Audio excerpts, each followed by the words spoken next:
नमस्कार, कशा आहेत सखींनो? चला तर मग आज आहे नागपंचमी आणि नागपंचमीचे पारंपरिक खेळ याचीच माहिती मी सांगत आहे.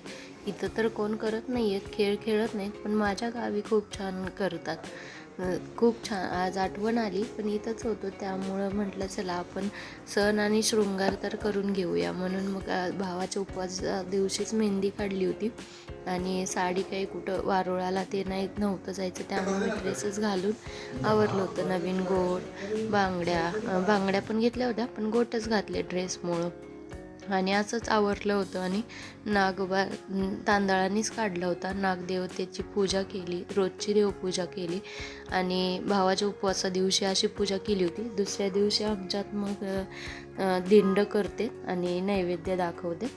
मग यावेळी तर श्रावण महिना सुरू झाला की सगळी काही रेलचेलच असते सणांची. अशा प्रकारे दिंडे केले जातात दुसऱ्या दिवशी आणि नागोबाची पूजा केली जाते. गळ्यामध्ये दोरा बांधला जातो आणि तो दुसऱ्या दिवशी गौर असते ना, त्या दिवशी अर्पण केलं जातं. आज 3 दिवसाचा नागपंचमीचा श्रावण महिन्यातला पहिला सण म्हणजे नागपंचमी. बायकांची तर रेलचेल चालूच असते. कोणी माहेरी जातं, नवीन लग्न झालेल्यांची मंगळागौर असते. 5 झोके खेळावे म्हणतात, पण इथं तर काय अवेलेबल नव्हतं, म्हणून मी आणि अन्वित खाली गार्डनमधलाच झोका खेळलो.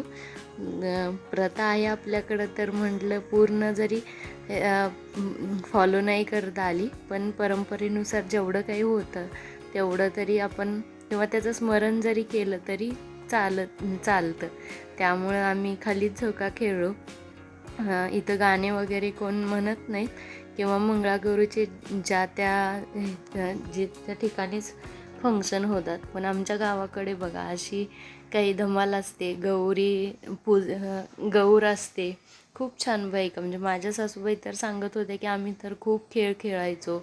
आता एवढं कोण खेळत नाहीत, पण छोटासा व्हिडिओ तुमच्यासोबत शेअर करावा म्हणून केला. नक्की कमेंट करून सांगा.